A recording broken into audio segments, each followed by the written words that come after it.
The book of Revelation, out of 404 verses, 276 borrowed from other Bible authors. Remember that one.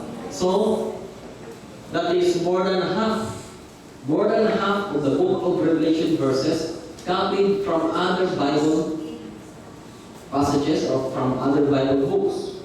So, ang uban nagaingon ini, nagasulting ang kini siyang book of Revelation is a summary of the whole Bible.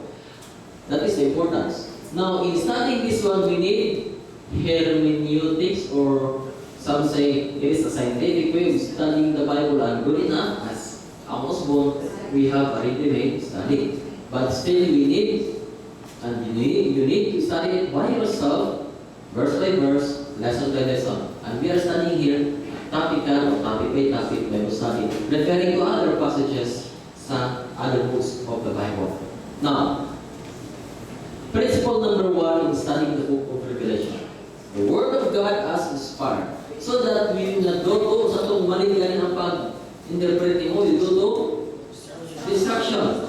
So this is the guidelines. Number 1, accept what we read as literal unless proven symbolic. Sa book of Revelation, sagol na nila. Symbolic and literal.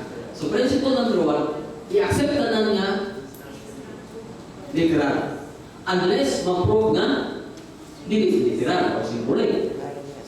Example, whereas John, when he received this vision, asa si John, ngayon na na-receive ang vision? Sa Patmos. Is it literal or symbolic? Literal. Of course, accept everything as literal. In our Patmos, let's try to see the map. Of course, like Patmos Island.